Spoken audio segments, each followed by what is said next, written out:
Malum takdir ederseniz biz yaza doğru giriyoruz.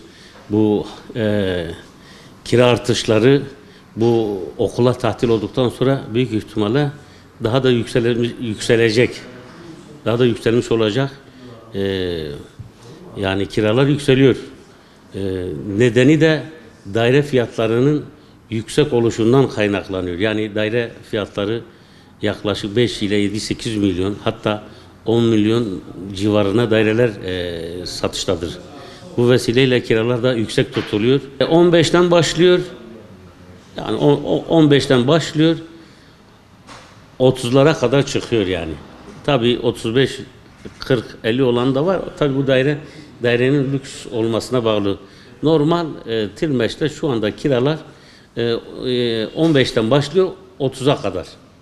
Mağduriyet tabii haliyle oluşturuyor. Yani bir askeri ücret kadar daire kiraları var yani.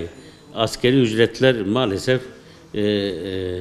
yani onlar için biraz zor tabii. O vesileyle artış devam ediyor. Artışın devam etmesinin tek nedeni de daire fiyatlarının böyle artması, değer artışından dolayı, yani kira fiyatları da dairelerin artışına paralel olarak fiyatlar yükselmiş oluyor yani. Şu an konut kredisi olmadığı için konut satışı arzu edilen rakam da değil, öyle söyleyelim. Nedeni de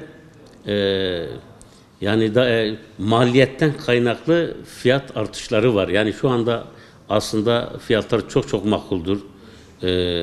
Biraz yükselmiş olsa dahi gerçek maliyet yansıtılmamış yani.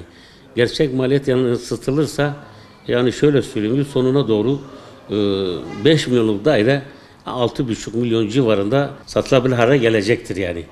O vesileyle vatandaş eğer ki evi yoksa bir an önce kendine ev alsın, fiyat artışı ona da yansımasın. Şu anda tabii ki bu gayrimenkul sektörünü çok etkileyen altın, bir de savaştır. Yani altın her gün değer kazandığı için haliyle yatırımcı gayrimenkule önerilmiyor yani.